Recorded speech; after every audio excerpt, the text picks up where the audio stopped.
Sagar Dutta medical কলেজে মারধরের ঘটনা পরবর্তীতে জুনিয়র ডাক্তারদের কর্মবিরতিতে মমতা বন্দ্যোপাধ্যায়কে আক্রমণ করেছেন শুভেন্দু অধিকারী।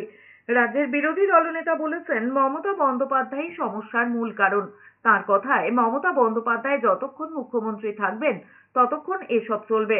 তিনি বলেছেন আসাম মহারাষ্ট্রের বদলাপুর দেখে মমতা বন্দ্যোপাধ্যায় শেখা উচিত।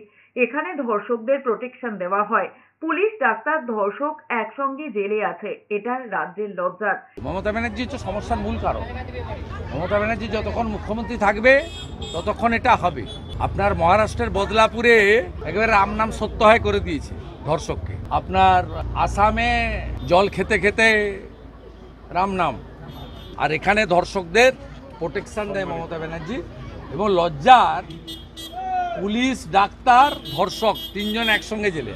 এদিকে সাগর দত্ত মেডিকেল কলেজে আন্দোলনরত জুনিয়র ডাক্তারদের পাশে দাঁড়াতে গিয়ে গো ব্যাক স্লোগান শুনতে হয়েছে নতুন প্রদেশ কংগ্রেস সভাপতি শুভঙ্কর সরকারকে।